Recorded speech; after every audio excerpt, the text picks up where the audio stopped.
Hello, everybody. Great to see you again. The folk music that emerged in the mid 1950s in this country has lasted nearly 70 years, and I'm sure it'll last a lot longer. Why? Because of the confluence of people, politics, philosophy, and social awareness that came out of the post war era.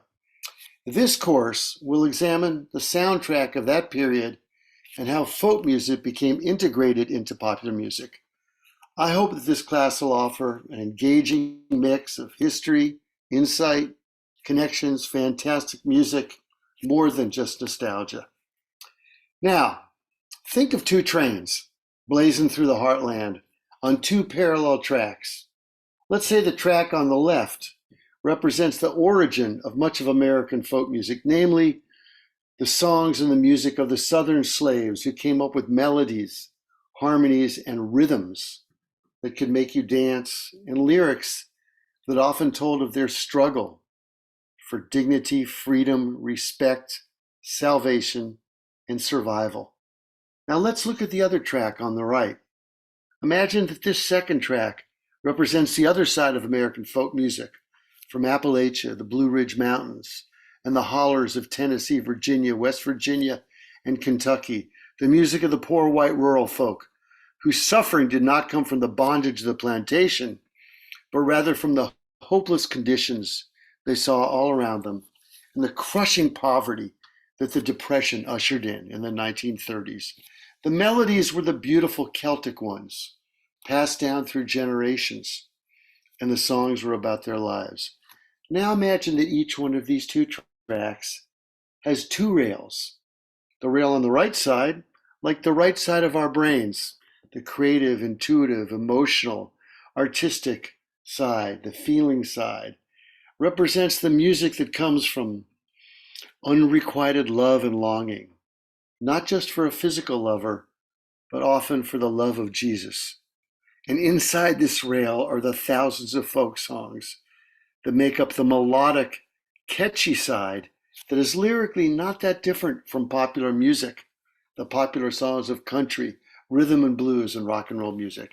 Now let's imagine that the other rail, the left rail, like the left side of our brains, the logical, analytical, factual, linguistic part, represents the role of the folk song as an instrument of social change.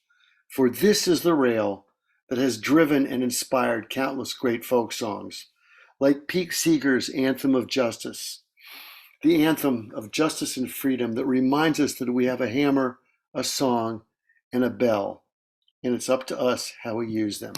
And yet these songs also have simple, beautiful melodies, often driving rhythms, and they stick in our ears and in our hearts and in our souls.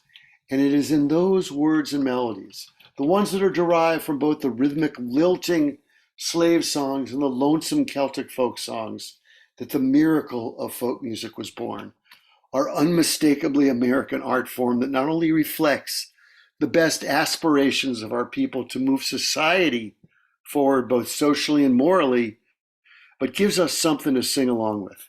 And that's what this class is all about. Here is the course outline for the course Folk Music, the Golden Years, week by week. Week 1, the early days, sowing the seeds of protest in a tuneful way.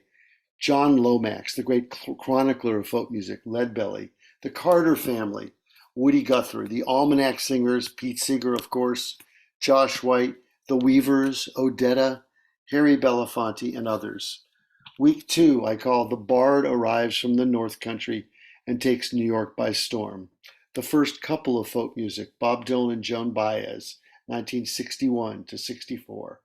Week 3, we're going to talk about New York City in the early 1960s, where the germ of folk music emerged. Greenwich Village, magazines, record labels, people such as Dave Van Ronk, Ramblin' Jack Elliott, Tom Paxton, Tom Rush, Cisco Houston, Doc Watson, Judy Collins, and the folk prince, the late great Phil Oakes.